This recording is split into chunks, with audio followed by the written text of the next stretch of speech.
Welcome to Sales Experience, the show where we sit down with top sales professionals to hear their story, their struggles, and strategies that transformed their sales journey. Sales Experience is brought to you by Vijat Projects, and every episode will be bringing you real conversations with real professionals. So make sure you subscribe and turn on the notifications so you never miss an episode. Don't forget to follow us on all our social media platforms. Now, let's get into it. Hello and welcome to another episode of Sales Experience, where we sit down with top sales professionals to hear their story, their wins, their losses, their strategies, and everything that they did that contributed to their success. On today's episode, we have Samuel Stephen, the founder of ListedbySam Brokerage, a firm that since its inception has been leading the real estate brokerage arm. Mr. Sam, it's so good to have you here with us. Hello, Promise. Thank you for having me. You're welcome. You're welcome. I've been excited to have this conversation with you since you confirmed that you're going to be available. I hope I don't break tables. I don't think people that are watching know what exactly they are in for today. It's going to be an exciting conversation. So before we get, into deep conversation, just tell us a little bit about you. How did you get into real estate? What was your journey like? Okay, so I think real estate happened for me between 2020 and 2021. Okay. And it's just simple. There's a book that talked about if you want to be rich and wealthy, if you want to be rich and happy, don't go to school. It's a book by Robert Kiyosaki. Okay. And the guy said something that on average in the agrarian age where our fathers and our mothers were farmers and all of these things, you live for like 30 to 40 years, right?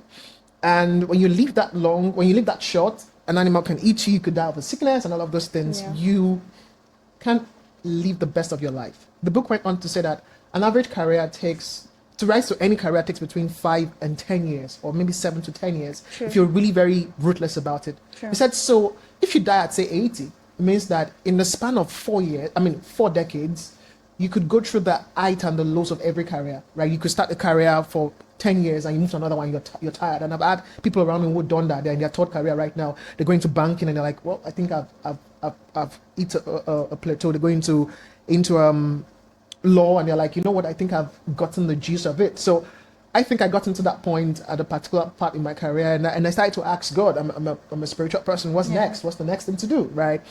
And then you just knew it was real estate, And they started to see how do you get into this space? And there's nothing that in 3 or 4 or 5 months there's a structure, and so it's phenomenal. And then you start to get deeper. You can start to get deeper, start to ask questions, and I'm pretty inquisitive. So I knew I was going to play in the space 1 year before I did it.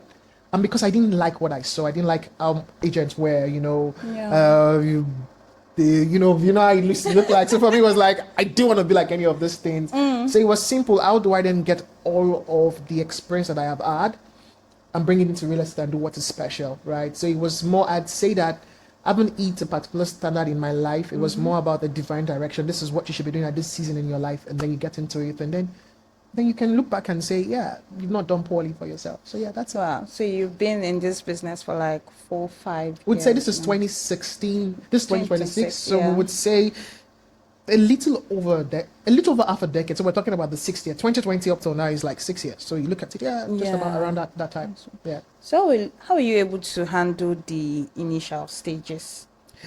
It was tough. Right, it was tough, and I think, like I'm saying, I was talking to a colleague 2 weeks ago, and I said that we don't share the pain of that we face. We like the glam, the Mercedes, the vacation, right? Yeah. And I told him, I said that with the level that I am, I have a sales drought at that level, right? The level I'm talking 2 months ago, so it's not really a long time, and I said that people don't share those stories, right? We only share the win, I just sold $1 billion and all of those things, And when you start to do system and structure, start to see how tough it is. So I started from selling shortlets. I didn't want to sell the regular real estate, right? I didn't want to be the regular person. I wanted to do high end. I've always liked high end because that's what the money is, right? Like I always say, you can sell a rice for 10 naira and it writes for 2,000 naira. It depends on where you're selling it. Yes. So I started from Ikeja GRA, but three things were the issue. You didn't have that backup or that father that can say, oh, you want to really do this? Write your check and say, go and do this, right? Or you have that uncle that says, oh, you need cameras, right? It says you can do this. Or, you need to buy some suits. Oh, you can do this. The financial aspect. Financial, connection, right? Yes. Educational, right? You don't have even an uncle who's developing who says, oh, you want to sell real estate? Come and sell my project, right? That in itself is a challenge. And I think the moment you know that you would face this challenge and you have to subdue it is what happened. Two things happened. You're ready for it and you start to look for mentors in the best way possible because they've gone through that journey with you, right? Yeah. So it was difficult. It was tough, but accepting that this is where, and that's why your conviction, your why, your motive, your reason, it matters. Because, I still want to quit 1 year ago. Like saying, I don't want to do this again. Yeah. So when you remember your conviction, why you're doing what you're doing, even when you just go home and sleep and you wake up and you're like, okay, today's a due day, let's go for it, right? Yeah. So it was really challenging. You're talking about finance, media, a lot of things. Looking back now, there was a time I could not wear a suit, right? I didn't have money to buy a suit. And what I had then were white shirts and I had a jean jacket, right? I bought several jean jackets, right? And I had very nice shoes and I had jeans and pants. So I would wear my white shirt, I wear a jean jacket on it, then I stumbled on something I did like 4 years ago. I'm like, oh my God, and I do it. And then you hear the diction, right? You hear this guy, okay, he knows where he's going to, and then you stack all of that up and you just like, you've done, so it's challenging, but it's beautiful. It's rewarding and beautiful. It's beautiful. I just have to comment on your fashion sense. Thank you. It's top tier.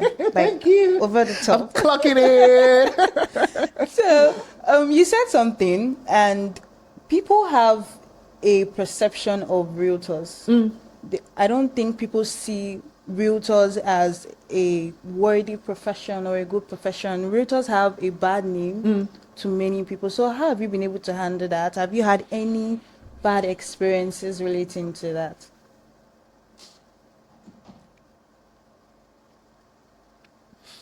So you cannot define something without going to the past, right? Yeah. Realtors, in simple terms, are agents. Yes. The agents that we know, that broker deals, right? Now, the agent, what is your experience with agent before you go? Experience is, oh my God. My expression has said it all. You said what? I said my expression oh has my God. said it all. They say, oh God, don't worry, I have a house for you. You pay a professional fee. And then they're like, oh God, don't worry. And then if you know that you pick 3 agents and they keep taking you to a debt trap, right? And true. I've changed, before I got into real estate, I've changed a particular space 4 times in a year. Oh. Because, I didn't get what I wanted. Yeah. And many times it's the things that is wrong that you can refine. Like I said, the reason why we've grown the way we grew is because I just sat down and I said, what are people that are not doing well? Like I said, I will observe the masses and do the opposite. I will see where the tide is flowing through and I will swim against the tide. It may be difficult, but I swim against the tide, right? If you experience something once or twice, like they say, once bitten, twice shy, twice bitten, forever shy, it becomes a standard for you.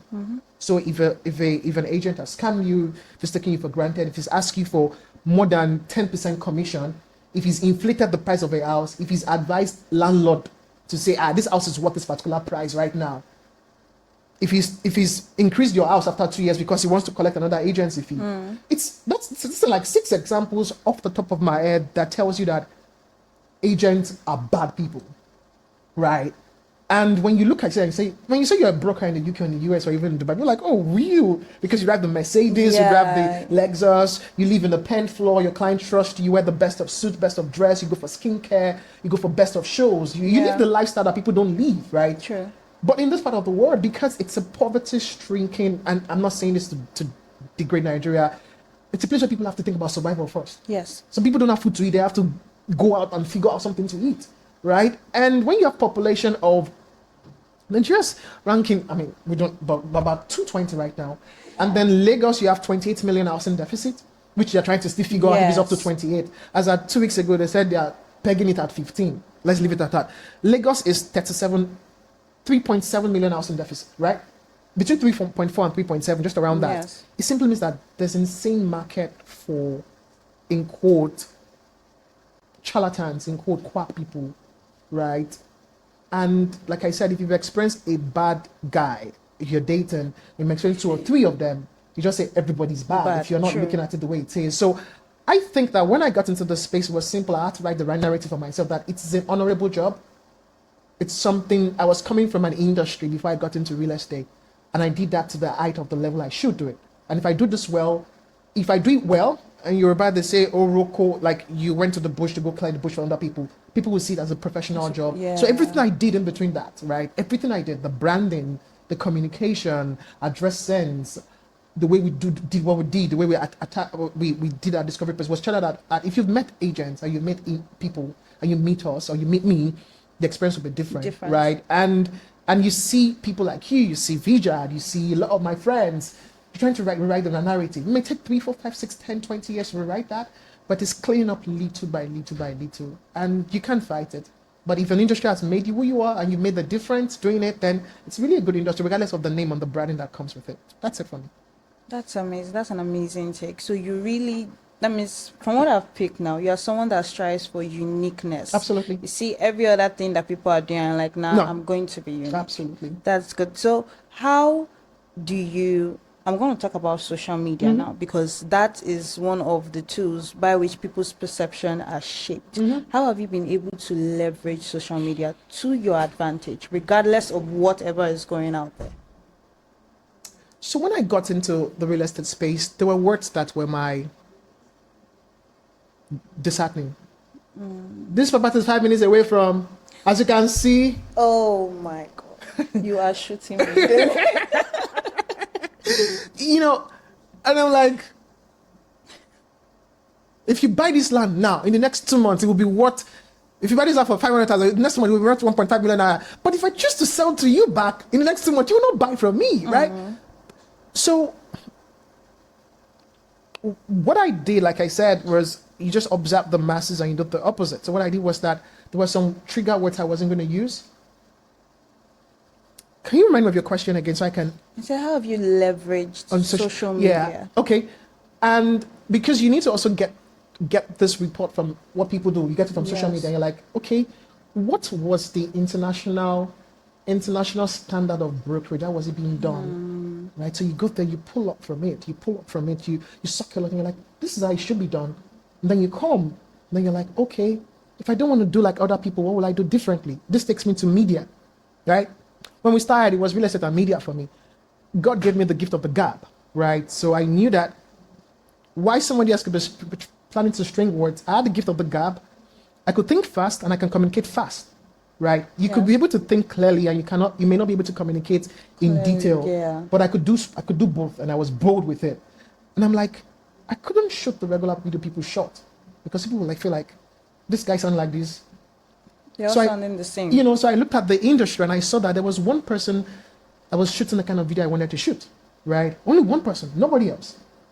And then I went to this guy, sent him a DM, followed him, turned on notification, and click, leave post, and all of those things. And I said, can you teach me? He was using his mobile phone, like, can you teach me how to shoot? He said, he didn't reply me for like 3 months, went back and forth, right? After 3 months, sent me a message, said, meet me up at this point. Said, I've seen your persistence, meet me up at this point. I just finished speaking to him, by the way. Wow. And I met him up, and he says that nobody has been so consistent like you are. You're very consistent.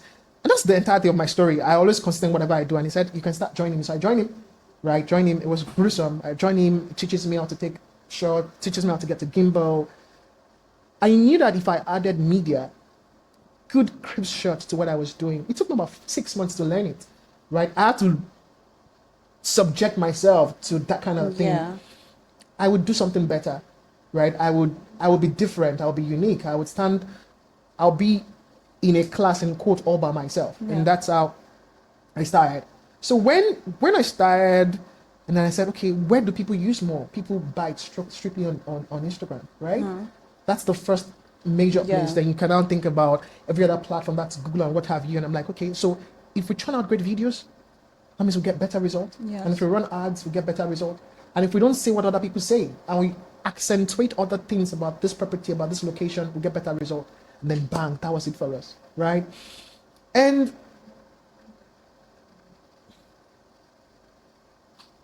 like I was telling you when we walked in, I said that There was a client who was going to buy from us. The wife said that we didn't have engagement on our page. The man said that they've created more content than people who had engagement. So they have experience and they have a track record, right? Exactly. And we're going to go to them. Now, the me that was shooting 3 or 4 years ago and standing in front of people's house and I present has evolved because people had copied you. They can do that right now. And I'm like, that 4 years, I've had a lot of experience. Let me pivot and start to create content. The reason why that man bought from us was because we'd done a lot of content. He walked into our space and my CEO was saying, oh, meet Mr. Sam. I said, I know Mr. Sam. I see you guys are, I've gone down because, and UK clients can be very thorough. So I think that when I look at my trajectory, it was more like I knew it was media. I knew real estate people we're not excellent driven. We just churn out, right? True. Because there's housing deficit. There's a lot of money to be made, right? So if you say a lot of things over and over, people just say, Nick, I just buy from out. Mm-hmm. I knew if I was different, right, I will make a lot of impact. Then I learned somebody taught me how to use a phone to shoot. Then you go that way and then you now see that people are doing the same thing. People now can have more resources than you. You struggle to buy your camera.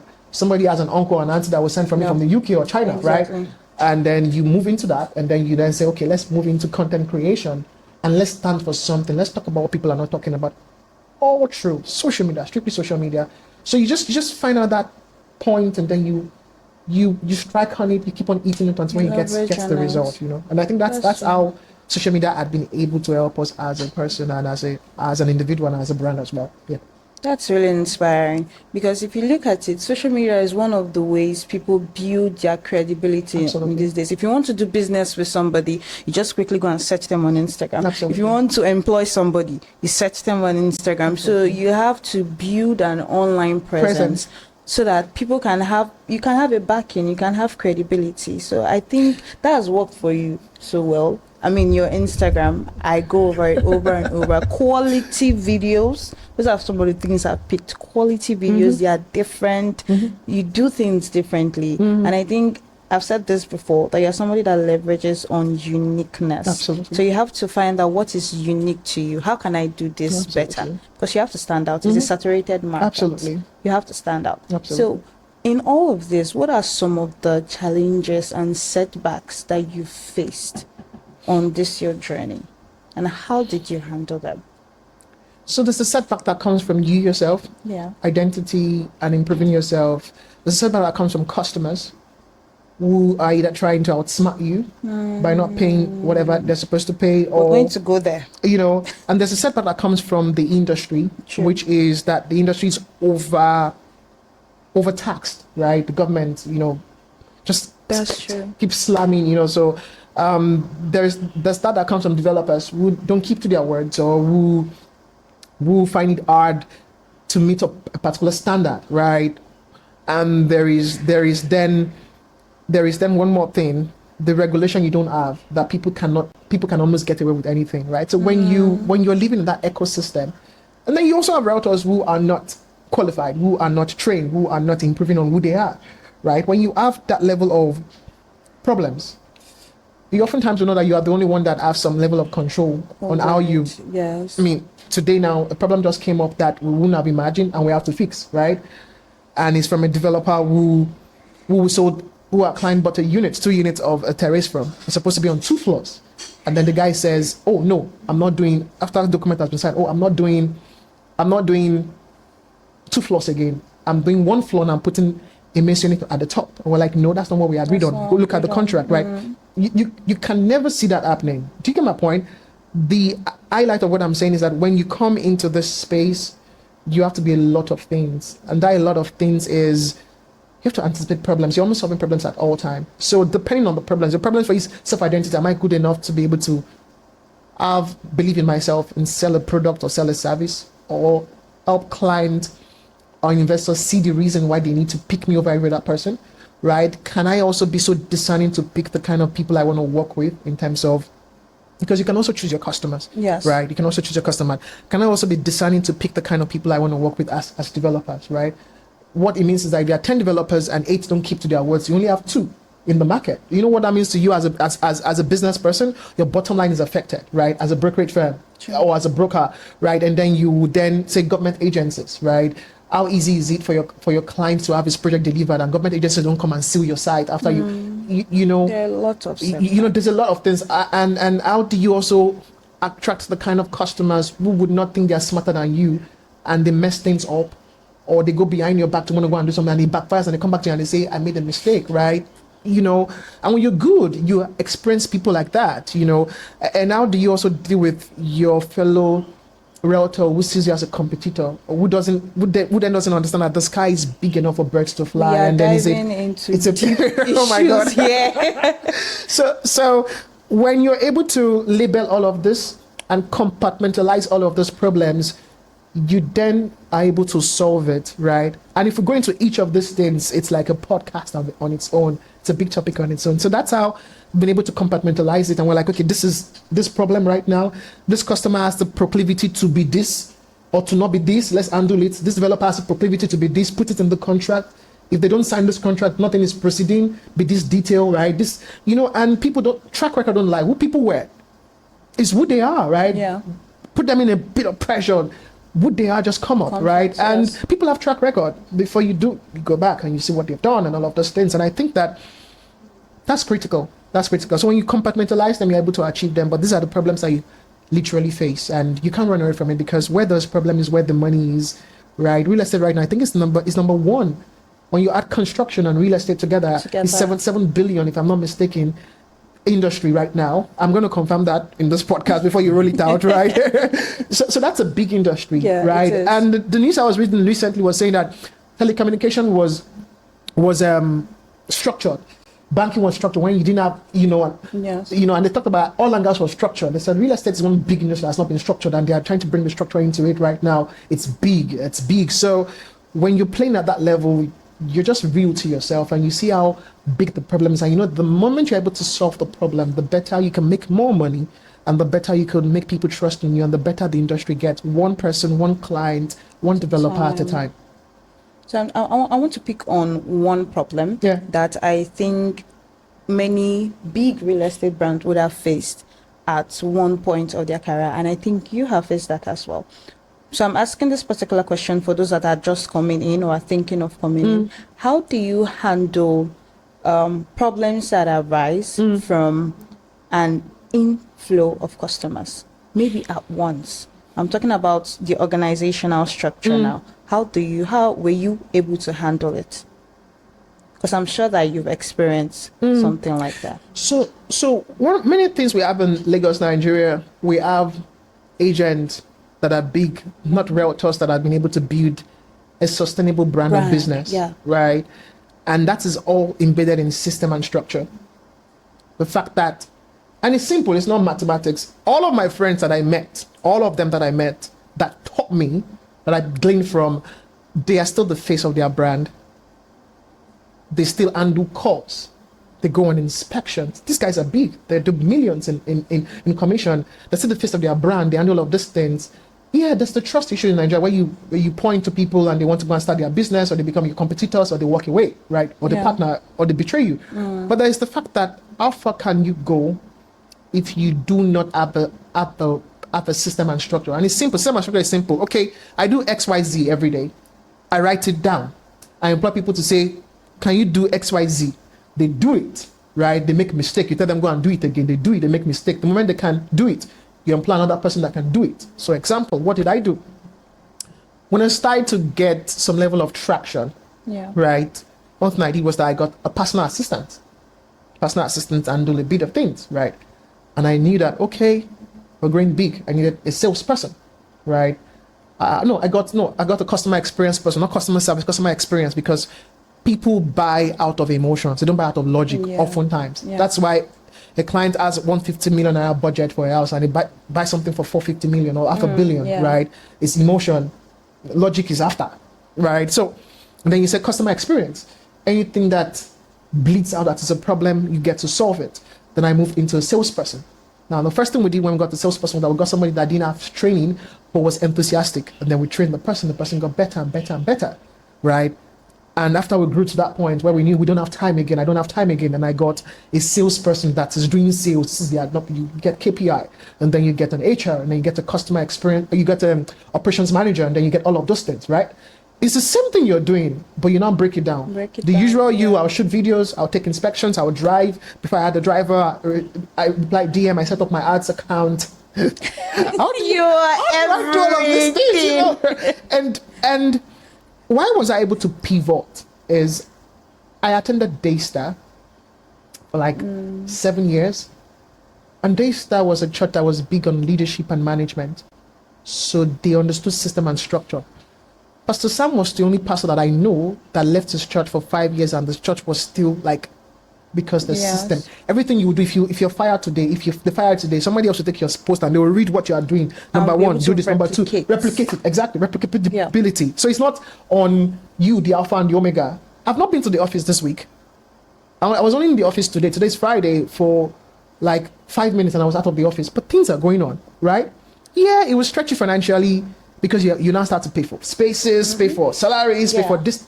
But the most important thing is that you grow. So I then started to break down what we were doing into bits and pieces, right? And that person handles that person, handles that person. Before you started to grow, I knew that, we couldn't be working in a virtual office. We needed the physical office for team bonding, right? And then you start to grow. But what people don't understand is that there's a little bit to how you can grow if you're greedy. Because when I was working as a one-man report, if commission comes, I spend the money, right? But right now, that would be the last thing you do. You understand, and it's beautiful because that's you growing. That is people understanding that.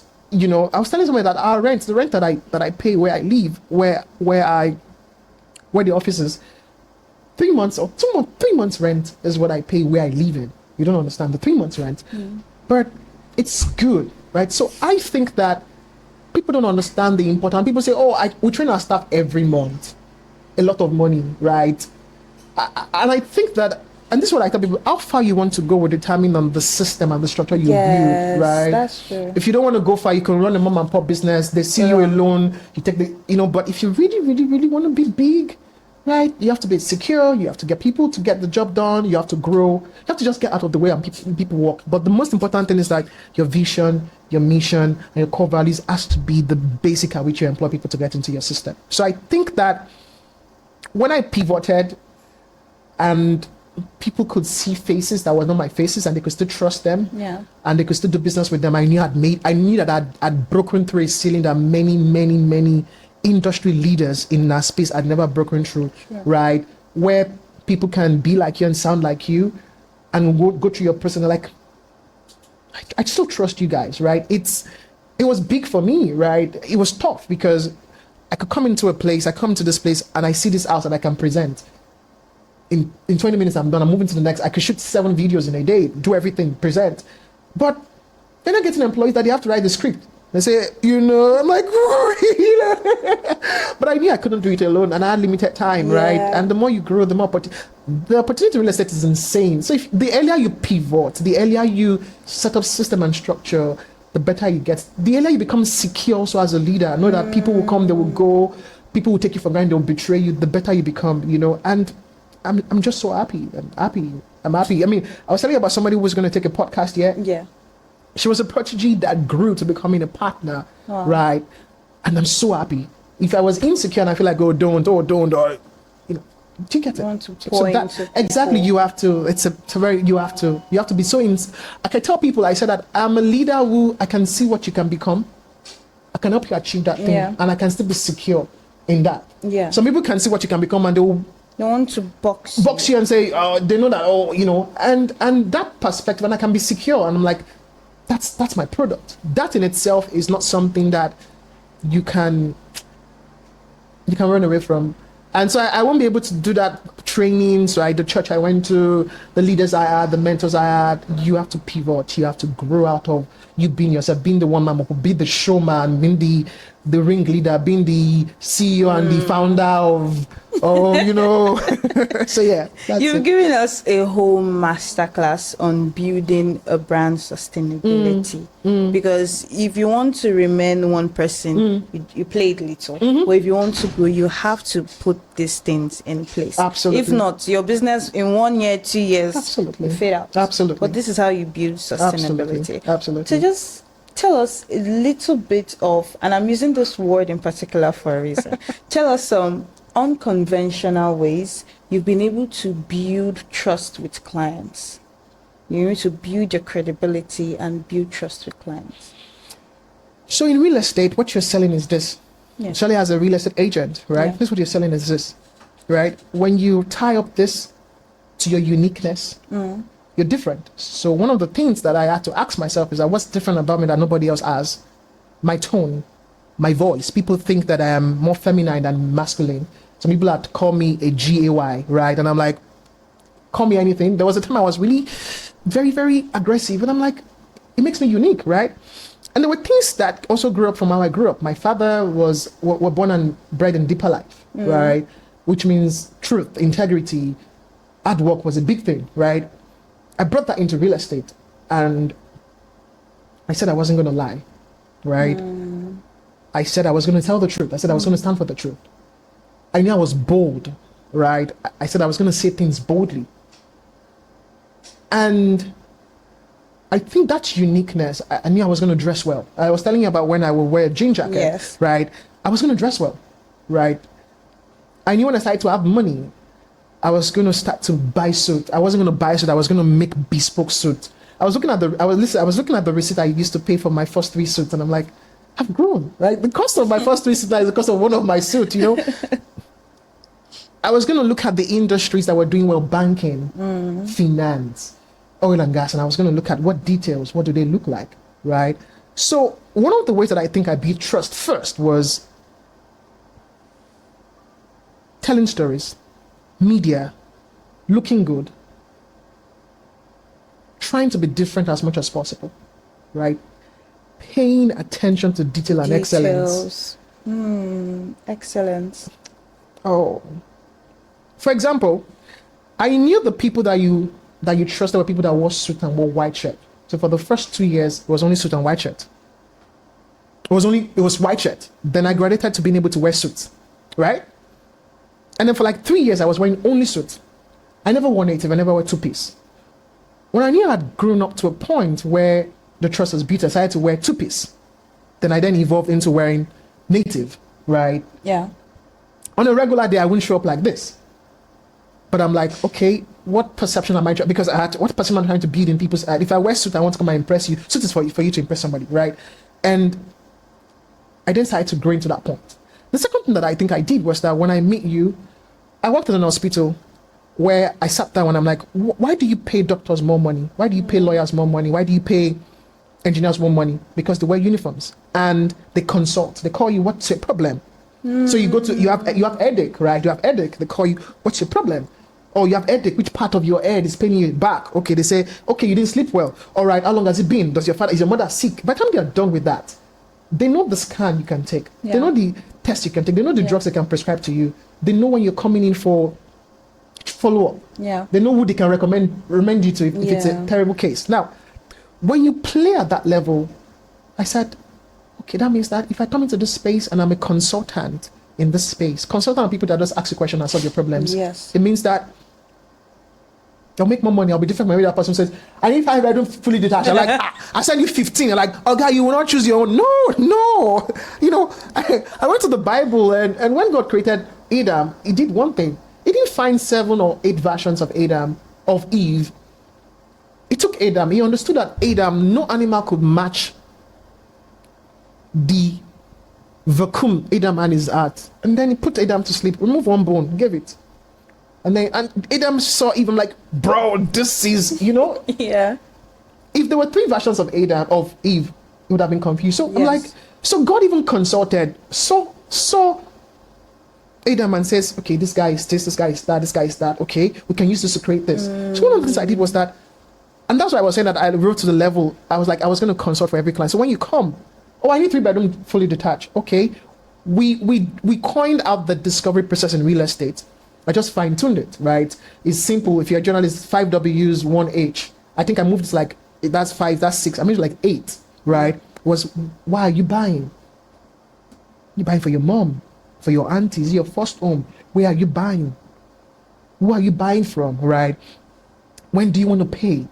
What location are you looking at? By the time I'm done with that, you're like, oh, guy, you're art. You know what you're doing. You know what you're doing, yeah. So if you spoke to 5 agents and you speak to us, I was so sure if I get one client, forget about it, right? If you speak to us, you're not buying from anything, except you don't have the money. So I was able to bring down that discovery process down to real estate. So when by the time you're like, this guy, he knows his industry, he knows what he's doing. Like, nobody made you feel that way, you know? And that discovery process then evolved into us now saying, okay, if people, we're all equal until when they see our videos. When they see our videos, they're like, they have money, they're spending money to put us, so they're not playing. When they see our videos and they call us, and we go through the discovery process, we're like, sorry, you cannot buy a terrace. What you need is an apartment. We'll consult for you, right? By the time we're coming to the market, our car is not bashed. Our car doesn't have dent. Because if you cannot take care of your car well, you cannot take care of my property well, right? Sure. We're not looking haggard. Even those days I wear my shoes. If my shoes bent a bit, I take it to the shoemaker. Just make sure it's well. You know, I look good, presentable, right? And when we go, I know the detail of those properties, everything. The location. I won't say, is there. Let's turn left. Okay, if you go straight, you know, I know the price. I know the unit to come and see. I've made plans. Everything was excellent driven, and excellence is just continuous improvement on how you do whatever you do, right? It was just that detail. So we paid attention. When you stack all of this together, that's our process. It's not different from that. You stack all of this together, you're like, whoo, this is good. So little by little, they go to your page. They see that your page is ticked blue. Ticked blue simply means you paid maybe 3,000 or 4,000 naira to Meta then, right? I made a mistake then. I bought followers. Looking back now, I shouldn't have bought followers. because if you don't have a lot of followers then, people are like, it's just coming. We bought 10,000 followers. Oh my days. Oh my God. And now, you know what we're doing? We're trying to unfollow them. We don't want to again. You know, but we did everything. Branding. We did a lot of white spaces, right?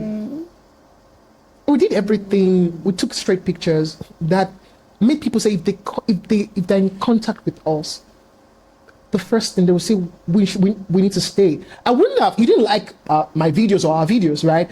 But you went there, you're like, you could keep scrolling. If you go to our videos, you will know a lot about real estate because we do stories, our experiences.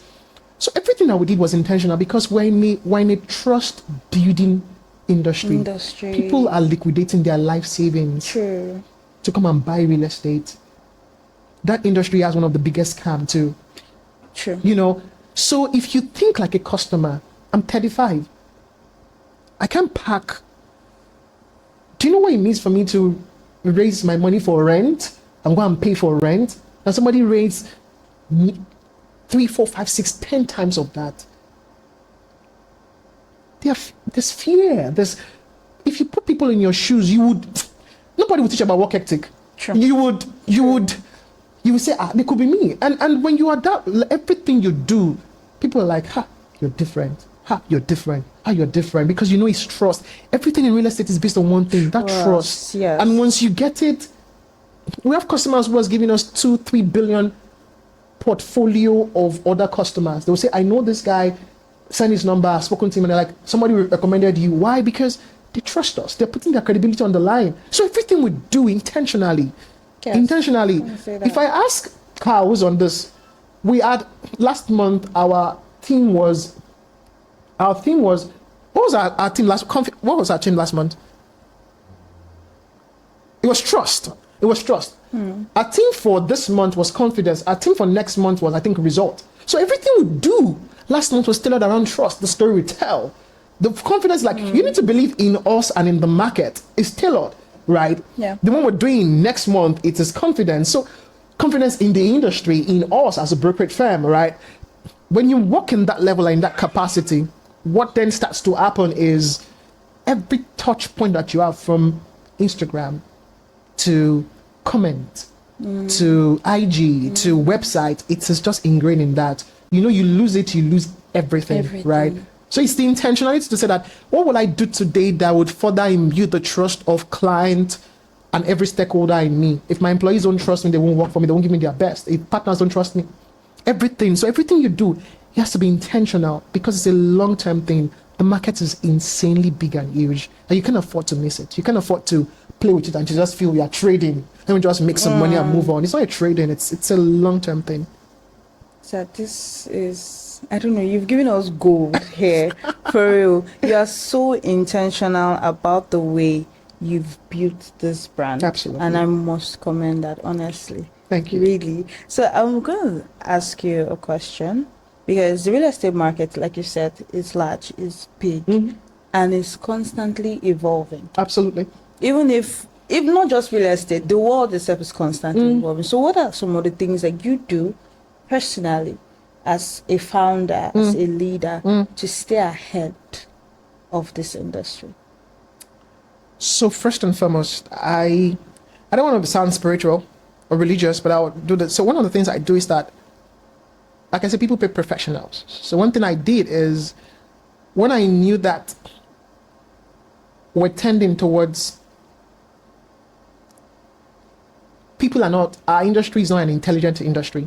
That's why they think an average agent is money misroad. You can't have an intelligent conversation with an agent that has made money and you think they're intelligent. You know, I know, they come, we come, Oh designer, God. right? I'm being brutally honest. Sure. Yeah. Right? It's when you engage agents and realtors, you know, they don't know a lot. And it's not because they don't know a lot. We've been deceived that the glam matters than the knowledge. Than the knowledge, right? yeah. Which is why we think that agents are not relevant. But remove an agent or agency or brokers in the real estate industry, you will know that buyers don't trust developers, developers don't trust buyers. So they need You put them in, a realtor will say, I can speak for him. You buy. Real estate is human, it's real. Yeah. Real, it can touch you. Yeah. It's real estate. You have to connect. They connect with the agent, and then the agent make the deal happen. So one of the things I did was that there's something they call Google Alert. Right? When I was in management consulting, I turn on Google Alert. So you go on Google, you say googlealert.com, you put the Google Alert industry you want. So say banking. Now you set how many times in a day you want to get that alert. Maybe twice in a day or once in a day. It drops in your email. You click on it. So everything about that email, about real estate, either in Nigeria, if you choose Nigeria, if you choose Lagos, if you choose even Lekki, if you choose the world, if you choose Africa, it comes. And then you read, for me, I read everything. So 30 minutes during the day, I read it because I'm as intelligent as the knowledge I have yesterday. I read everything. Now look at the one and I'm saying, which one speaks to us right now or speaks to the industry right now? I first either create a content about it, think deeply about it, or position myself for the future about it, right? Data don't lie. True. Facts don't lie. Yeah. You may fear your emotions, but it doesn't lie, right? It's the truth. You know, that's the first thing that I do. That I think it's giving me an edge. This is giving me an edge, right? Clearly, it is. You know, It is. You know, and it positions you for the future. Yeah. You're like, where is this thing going to? And then you start to go there. That's the first thing. The second thing is that at times I sit still, all my gadgets on silence, and I just think about, how big do I want to play in this industry? How far do I want to go? One of my dreams for real estate is that I can bring people in international markets and they can say, who is in this industry, understands the market, has enough aura and confidence and credibility that we can consult, and the person can give us the fact and the truth of the industry, and we can bring in our money to invest. See, Nigerian real estate has not seen people from Russia, people from Switzerland, people from Germany come and say we have box of money. $1 is 1,400 naira. Call it anything you like. So imagine somebody bringing $5 billion to Nigeria and says, I want to invest. That's my long-term goal. That you're saying you as a developer or a development company, as a construction company, you've maintained some level of standard for the last 10 years. Yeah. These guys are coming from this country to come and work with us, to come and invest in Nigeria. And they're like, who's in the middle that stands up for a truth that we can connect? That's my goal. That's at that point, you are controlling an entire country. Yes. You know, that's it for me, right? And everything that I do is tailored around that. I was telling our media head, I said, everything I'm doing right now, I'm doing for the next 1 year. I can tell what the next 1 year is. I'm standing for some things that they will say, it don't they talk on before it happen, and that comes from sitting still to just think deeply about it. And the third part is that I pray. Like I ask God, I'm like, I want to be a channel in this industry, right? When water passes through a pipe, it gets wet. I want to be a channel at which they say this thing happened, this policies happen because of this person. And I have the age, I have the vitality. The fourth part is that I'm surrounded among good people. Yeah. Like people that, Victor Jimbal is one of those things. They have insane vision. They're doing it beyond themselves, right? Beyond, it's not just average. We just think that if we can have a good life, have our family relocate, we're good. But there's more. There's a lot to do. There's a lot of problems, right? Real estate is just one industry out of several industries, right? And the last part is that I kind of stand up for what people don't stand up for. I don't need you to like me or hate me. I just need you to not ignore me, to say this person's voice is loud and they stand up for the truth. And I think all of the things I've done is all based on intentionality. I'm so intentional, right? So if I stand up with an investor, you're talking about real estate in Nigeria, I will sit you down and say, this happened, that happened, that happened, that happened, right? And when you say, what's happening in this region, I can talk to you about it. Yeah. When you say, who can you call? I'm like, oh, I have this person on speed dial, right? I can speak to this person. When you say, what's the future of real estate, I can tell you. That is big. When you ask me what's my dream for it, I can say, oh, yesterday my dream was still valid because I still sat in myself, beyond just being a real estate agency, right? When you put all of these things together, just give it 3 to 5 years, right? You then begin to see how much impact you've made on yourself. And if you just take one of these things I just mentioned, just one, don't do too much, just one, and just sit down with it, give it time. You just start to get inspired, you start to dream. And because of these things that I do is why I cannot do something that is just only me. It can't just evolve around me, doing everything. It can't be about you. Right? Yeah. You have to think deeper. You have to think broader. You have to think transgenerational. You have to think relevance, right? You have to think a lot of things that people don't think about. They're like, isn't it only you? That kind of thing. And I think that's crucial. That is crucial. Yeah, thank you very much. Welcome. So far, we've had such an insightful and deep conversation. Thank you. So I'll just say thank you. Thank you for this. We're rounding up. Oh, girl, thank you. You will not know that an hour has passed. Of course, we're 5 minutes to an hour. True. So we're rounding up now, and I just want to ask a very quick question. Lagos or Abuja? Real estate? Apparently Lagos. Ooh. Lagos. What? Lagos? Come on. I don't want to say anything about Abuja. What is Lagos? It's Lagos. Why do you say so? You can say that the seat of power is in Abuja, but where is the money really? Ooh. Where do people want to stay? Where's the commercial nerve of even Africa, right? West Africa, right? The groundbreaking development, where is it happening? The most expensive location in Nigeria, in West Africa, where is it? The most expensive real estate per square meter, where is it? The most expensive, richest Nigerians, where are they living? Do you understand? Where do you want to stay? Where is the refinery, right? And all of those things. When you look at these things, it's big, clear. It's massive. That's why for election, anybody who wins Lagos, they know that, we don't. Our current guys, they don't even joke with it. They want to, they want to hold this city this state for like generations and centuries. So I think that, like I always say, if you can make it in Nigeria, if you can make it in the Lagos real estate, make it in Lagos real estate, you can survive anywhere. And so for me, 1000% is Nigeria. It's Lagos, nowhere else. I don't think I can survive in. Like from airport in Abuja to anywhere, you 1 hour tours. What are you doing? And I think that we don't understand that Lagos is actually big. Lagos should be at least 3 states. Mainland is a state, island is a state. True. In between it's big, right? And then you have everything evolving. It's massive. It's massive. It is massive, and you just want to be a part of that thing, part of the decision maker, part of people that make it work around. Part of people that can see this thing used to be there and just change a lot of things, right?